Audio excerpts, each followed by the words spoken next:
Hey guys, Justin here and welcome back to the channel. In this video, I'm going to talk about some of the stuff I've recently picked up and some of the stuff I've had for a while in regards to kind of preparedness.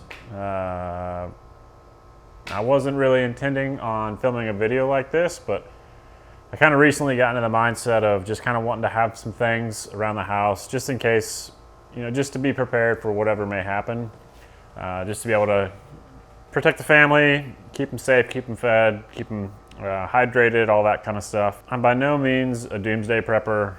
I just more so wanted to be prepared and have a few things around the house in case something happened. Maybe we needed to be able to sustain ourselves for a few weeks, few months maybe.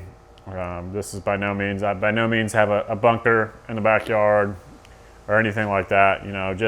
So I'm going to talk about some of the things that I got and kind of why, and hopefully it helps you guys. So the cool thing about this like overland off-road thing is that it kind of like bleeds into the preparedness aspect.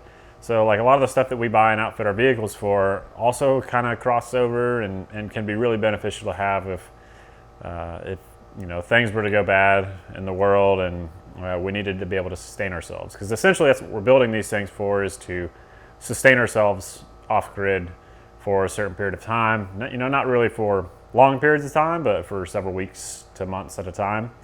There's a few things that I didn't have, which is where some of the newer gear comes in. So when I was thinking of myself about being prepared for my family, I was thinking of kind of the basic necessities. I wanted a way to have clean water.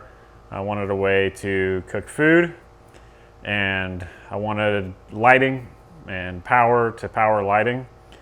So that's kind of where this stemmed from. I want to preface all this with, nobody sent me any of this stuff. There's no affiliation with any of this stuff other than the fridge, which I'll talk about later. But this is all stuff that I just went out and bought on my own. So again, no affiliation, no sponsors, not getting paid to say anything here, or any incentive to say anything about this stuff. So I guess I'll talk about the first thing, which is water, kind of the first priority. I picked up a Lifesaver Jerry. I think it's a 5-gallon Jerry can. It's got a built-in filtration system. A lot of people have said good things about them, great reviews on them. And I'll just pull up some of the info for the Lifesaver Jerry on my phone. So kind of why I went with this was, again, it's got a built-in filter, and you can just go right down to the lake, fill it up with water, and just like that, you have fresh drinking water. The filter inside can filter up to 20,000 liters or 5,300 US gallons. So that's great. That should last a hot minute. It can filter, they claim it filters out 99.99999% of bacteria in the water, which is great. And so I liked it. It was going to be long lasting, something I could use for what I do with the truck, because I don't really have a good water solution just for your typical off-roading trips. Probably more than I need for my trips that I go on, but I figured it's better to have more that I need. Pretty steep price point on these things, but I figure for the amount of water that you can filter with a single filter, I do trust this brand based on what reviews I've read and buddies that have used them in the past. So I do trust it. So I was okay with paying a little extra money for something that could potentially provide my family with drinkable water down the road. So that's the water. And again, I live like 10 minutes from a lake where I'm at right now. Again, I figure worst case, just hop down to the lake, fill it up, and come back up here. And happy days from there. Moving on from water, food. We in the house have, some dry goods, some canned goods. We want to add more, but again, we're not like doomsday preppers. We just try to be a little bit prepared for, a few weeks to a month at a time. And I figure we have enough dry food and canned food to kind of get by for a few weeks. Worst case scenario, if it comes down to it, I got a stack of fishing gear. Again, the lake's right down the road. I'll get out there in my kayak and start fishing for food. But one thing I did want to have was a way to cook my food, which this I actually already had. So this is the Jetboil Genesis stove, the 2-burner stove. Great stove, I love it, just even for what I do here. This was not a Doomsday prepping purchase by any means. This was a camping purchase that I made a while ago. Great little stove. One thing that I did get, actually I had this hose for a heater buddy that I have used in the past. And this will allow you to hook your stove up to just a normal propane tank. I had this as well. A lot of people have propane tanks. So this was just kind of something that I had that I figured would be good to show in the video in case you're thinking about, you know, kind of getting your family prepared for whatever may come in the future, if it does. But you can cook off this propane tank a hot minute. I've cooked solely off of the green bottles, the green propane bottles that you can buy from Walmart, Academy, whatever. And they last you a long time, surprisingly. They're pretty efficient. So I figure using a propane tank at the house would last me probably a couple of months if I had to guess, at the very least. So again, if it came down to it, we ran out of our canned foods and our dry foods, I could hop down to the lake, do some fishing, and then I could come back and we'd have a way to cook the fish. Because my wife isn't eating raw fish, I can tell you that right now, even if it's a survival situation. But yeah, I can cook that. There's also loads of deer around me. So if it got to that point, then I'd be out hunting deer. And again, just another means, another way to cook food, cook meat. That's the cooking aspect. Again, we'd like to add some more dry food, some more canned food. I would also like to buy some bulk freeze-dried food just to have it. We're not going to go too overboard with it. We just want to be capable of making it a few weeks, few months if we need to. So the next thing I picked up, just specifically for kind of the preparedness aspect, was lighting. So I have like flashlights. I had flashlights and all sorts of different lighting for camping, but all of it had required like AA, AAA batteries. I didn't like the idea of relying on batteries like that just because they don't last, they don't last that long. And then at a certain point, depending on how long you're trying to make it for, you're gonna run out of batteries. And I don't want to find myself in the situation where I need to go out and like scavenge for batteries if it ever came down to that. So I wanted to pick up batteries that I could recharge, or lights that I could recharge. And that's where I landed on these. These are Coast lanterns. I got Coast because I've used a Coast headlamp for the past several months, and it has a lithium battery in it, and it's rechargeable. And the battery life on that thing is great. It's insane. The Coast headlamp that I have is awesome. I really like it. I use it all the time on a weekly basis. So I liked their brand. I liked that headlamp. So it's just kind of natural for me to go with some Coast lanterns. Again, no affiliation with them. I just like their stuff. And it's got multiple settings on these lanterns. And they last a pretty good while. It's got red too on each charge. But again, I really liked that I can recharge these. You can also add batteries to the bottom of those. But yeah, I really liked that these were rechargeable. And I figured, if we're in the house or at my dad's house, whichever one we decide to kind of set up shop in, because we've talked about if stuff hits the fan, then I'm filtering my words because my daughter's here. Can you help me get up here? Yeah. Thanks. I just didn't want to stay. Yeah. Because I've talked about, me and my family have talked about like where would we go if things got bad? Would we all just kind of hang out at our own homes? My dad lives 10 minutes up the road in a gated community, right like closer to the lake. So we'd probably all huddle at his house. And I wanted a way, especially for this one, to have lighting inside at night. So that's kind of where the lanterns came in. I could recharge them, use them inside the house. Because one is none, two is one.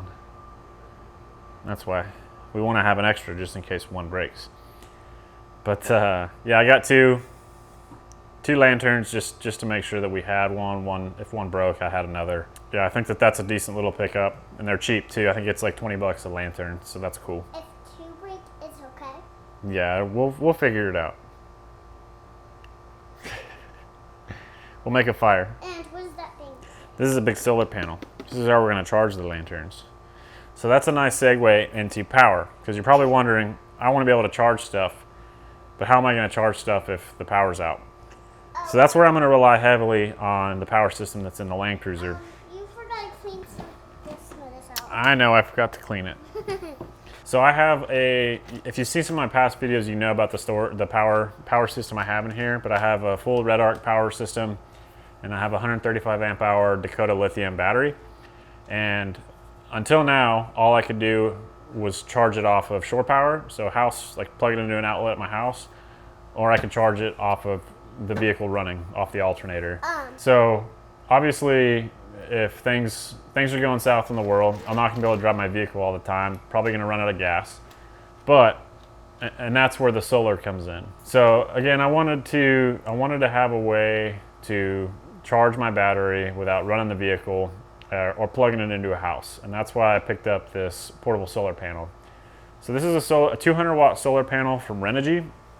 For the price, I couldn't beat it. I think it was like 200 bucks for this panel. If you look at like the Red Arc equivalent, which big fan of Red Arc, I'm sure it's worth the price hike, but that was a little bit too steep for what I was looking for right now. And I've heard great things about Renogy, so I thought I'd give it a shot.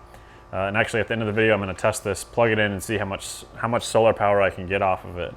But yeah, the goal being, if all things go south, I'm going to park this thing somewhere in the sun, tucked away, where I can just keep this thing and use it entirely as just like a battery bank, whether it's behind my dad's house, behind my house, and we can, I can run my lanterns out and charge them if I need to. I can run my headlamp out, charge it if I need to, or just whatever else that we need to charge. I can at least have a way to charge my battery and use the battery for power for things. Another big thing that I wanted power for was for my 12 volt fridge. Now, obviously not gonna have fresh cold beer in an apocalyptic time period or whatever you want to call it, but I figured it'd be a good way to refrigerate water if we wanted to. If we wanted cold water, it'd probably be a nice treat if things are going south. And then also any fish that we caught at the lake, you can stow fish in here, you can stow meat in here. Really just anything. I don't know, my wife's pregnant. If she wanted to stock up on milk for the baby, put her breast milk in there, I mean, whatever you can really imagine, you could throw in the fridge. And I figure it'd be beneficial to have a fridge. And these things sip on power. This is an ICECO, and this ICECO has been sipping on power for me, so I don't think I'd have a problem keeping my battery running the fridge, using the solar panel. I think I'd have plenty of power. Especially with the amount of sunlight that we get here in Texas. We don't really have a ton of overcast days. We mostly have sunny days, so I think we'd have plenty of power to keep this thing going. Yeah, so that's kind of the basics of the stuff that I added. This kind of covers, my water, my power, my food. Shelter would either be here or at my dad's place, to be determined. Yeah, that's kind of the basics. I'm gonna go ahead and plug my solar panel in, see how efficient it is, how much power I can draw. I'm at 79% on my battery life right now. I'm not pulling in any power from anywhere else, so we'll see how much power I can draw from the Renogy solar panel. This is my fridge. It's slid out of my ICECO fridge slide, just in the back of the Cruiser here. So right there, if you can see it, so that is my main power focus, coming in from the start battery. Hey, Drew. That one right there to the left is my solar plug-in. So that I pre-wired that when I first did my Red Arc system. Yeah, so I pre-wired that when I did my Red Arc system in preparation for solar, because I knew I was going to do solar one day. So now essentially all I have to do is plug the solar panel in, and we should be good to take in some sun. But yeah, so I'm going to get back there, plug it in, set the solar panel up on the roof or the hood of my vehicle, and we'll see what we get. The exposure is going to be a little blown out here because it's so bright, but I think you'll get the picture. So that's that. I'm going to flip this around. I'll set it up on the hood there. The sun's right above me this way.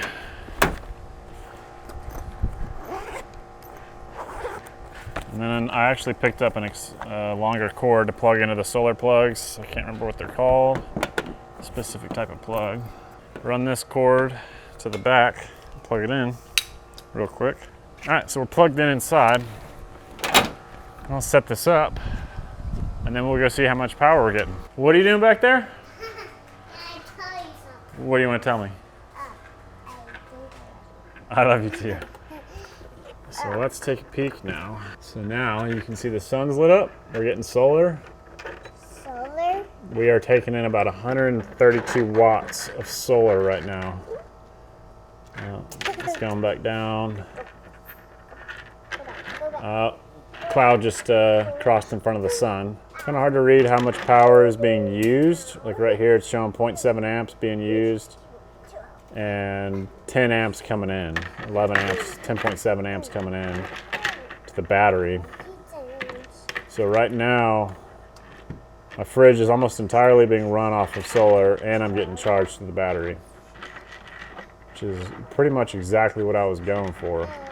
So it's saying right there 3 hours. It's showing 3 hours to get back up to being fully charged, 100%, and I'm at 79 right now, and that is just off solar. So essentially, I could run the fridge during the day on sunny days all day, and I'd be bringing in more power than I'm using.